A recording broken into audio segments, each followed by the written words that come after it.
देश के 51 शक्तिपीठ में से ये एक शक्तिपीठ है। और उदयपुर में जो झीलों की नगरी कहलाती है, वहाँ पे त्रिपुरा त्रिपुरा सुंदरी माता का मंदिर है।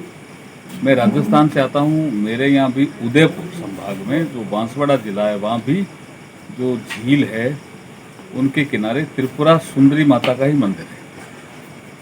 आज दर्शन किए और क्षेत्र में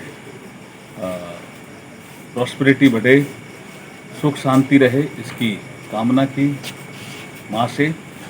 और साथ में मुख्य काम, एक पद्म श्री अवार्डी सत्यराम रिया जो डांस को जो जीवित रख रहे थे, लोगों को सिखा रहे थे, और संगीत नाटक अकादमी से भी उनको पहले पुरस्कार मिल चुका था। पद्मश्री उनकी स्थिति ठीक नहीं थी, बीमार थे वो, तो उनको देखने गया, उनके परिवार की स्थिति को भी जाना। वहाँ काफ़ी लोग मिले, उन्होंने कुछ सुझाव दिए जो ये बहुत अच्छा काम कर रहे हैं कि यहाँ का जो फोक डांस है, जो बहुत महत्वपूर्ण डांस है, उसको वो जिंदा भी रख रहे हैं। बच्चों को, जो यंगर जनरेशन के बच्चे, उनको सिखा भी रहे हैं। तो उनसे भी मुलाकात की और प्रधानमंत्री जी का संदेश भी दिया। Subscribe Borok Post for latest news and updates.